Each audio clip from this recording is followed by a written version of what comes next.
लेकिन बड़े मीठे वक्ता थे, आप सभी उनको जानते हो, श्रवण किया हो, बड़े सुंदर मीठे वक्ता थे।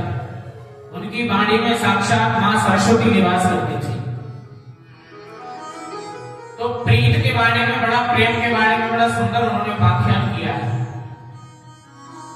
तो खेल खून खांसी खुशी प्रेम प्रीत मधुपान। मद, मद कहते हैं घमंड को। भैया पद आने के बाद मद तो अपने आप आ जाता है। आपके पास थोड़ा सा पद आ जाए, सरपंची का चुनाव लड़ो, आप सरपंच बन जाओ, तो आप भले ही गांव के एक मध्य वर्गीय परिवार से हो, लेकिन सरपंच बन जाओगे तो ईगो नाम की चीज तो आपके अंदर तुरंत बन जाएगी। तो मद हर व्यक्ति में आता है।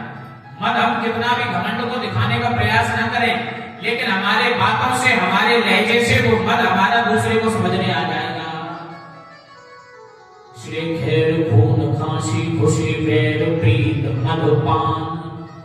पान होता है भैया गुटखा, पानी, गुटखा इत्यादि, बीड़ी, सिगरेट। अगर हम इसको कितना भी दबाने का प्रयास करें कि नहीं,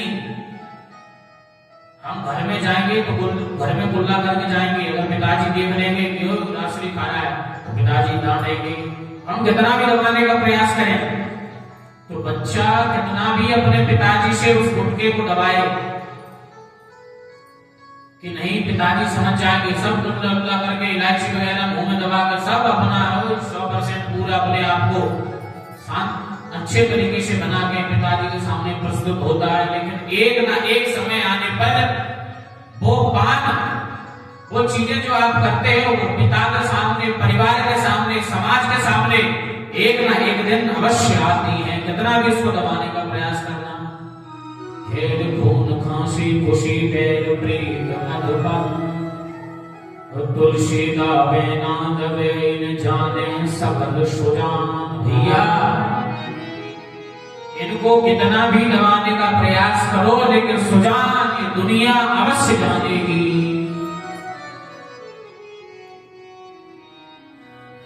तो भक्ति महारानी बैठी हैं और भक्ति महारानी के दोनों पुत्र जर्जर अवस्था में बैठे हुए। यमुना कुलीन में मां भक्ति महारानी बैठी है, जर्जर अवस्था में बैठी है, और उसके गोद में तो उसके पुत्र बैठे हुए, ज्ञान और वैराग्य। देखो भैया, बिना ज्ञान और वैराग्य के हमारी भक्ति बांझ है, बांझ। डॉक्टर श्याम सुंदर बालासर जी कहते हैं कि बिना ज्ञान और वैराग्य के हमारी भक्ति बांझ है, बांझ। जिस प्रकार ऊजर खेती होती, ऊजर खेत में अगर हम कितना भी फसल उगाने का प्रयास करें, लेकिन उस ऊजर बंजर खेती में कभी खेती पनप नहीं सकती। उसी प्रकार डॉक्टर श्याम सुंदर बालासर जी ने कहा है, पूज्य महाराज श्री ने, कि बिना भक्ति, बिना ज्ञान वैराग्य के भक्ति बांझ है। इसलिए भैया भक्ति अगर तुम्हारे हृदय में है तो ज्ञान भी आना चाहिए। पूरी भक्ति अगर हो तो पूरी भक्ति से काम नहीं चलता। भक्ति अगर तुम्हारे अंदर है और भक्ति के बाद अगर ज्ञान और वैराग्य भी है, तो उस भक्ति में 4 चांद लग जाते हैं। तुम्हारे मन में इस भागवत में बैठे हो, भक्ति है। अब भक्ति है, आप इस पांडाल से रोड पे पहुंचे बाहर, आप भक्ति तो पूरी आप कथा में भागवत श्रवण कराए, अच्छी बात है।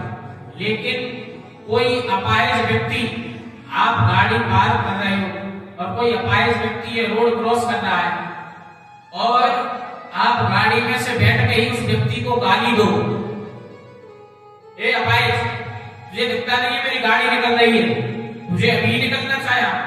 भैया वो ज्ञान नहीं है। ज्ञान उसको कहते हैं कि आप भक्ति करके आए हो, लेकिन ज्ञान उसको कहते हैं कि हम निकल रहे हैं और भैया दूसरा आ गया तो उसको भी साइड दे दो, ये ज्ञान है।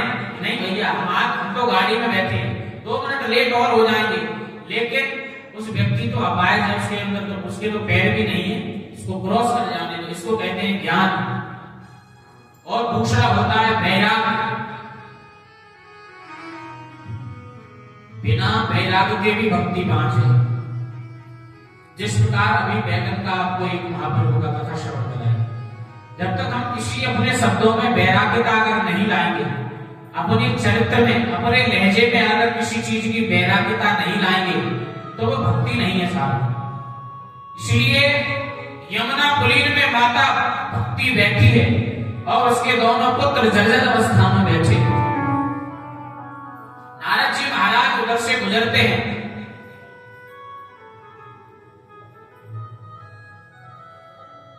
आपका बहुत बहुत धन्यवाद माता जी, आज पूजा में पधारी और कथा श्रवण करने भी अवश्य पधारा। हमारे मित्र हैं हृदय जी, तो इनके ये कोई संबंधी हैं जो भी जानते हैं।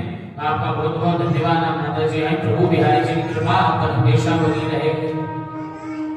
तो इसलिए श्री देवर्षि नारद जी महाराज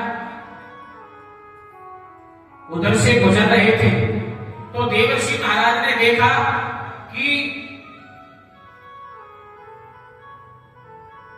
यमुना कुलीन पर एक स्त्री बैठी है और वो रो रही है, विलाप कर रही है, विलाप कर रही है। उसके चारों तरफ और भी स्त्रियां बैठी हैं, वो भी रो रही हैं, विलाप कर रही हैं। साधु का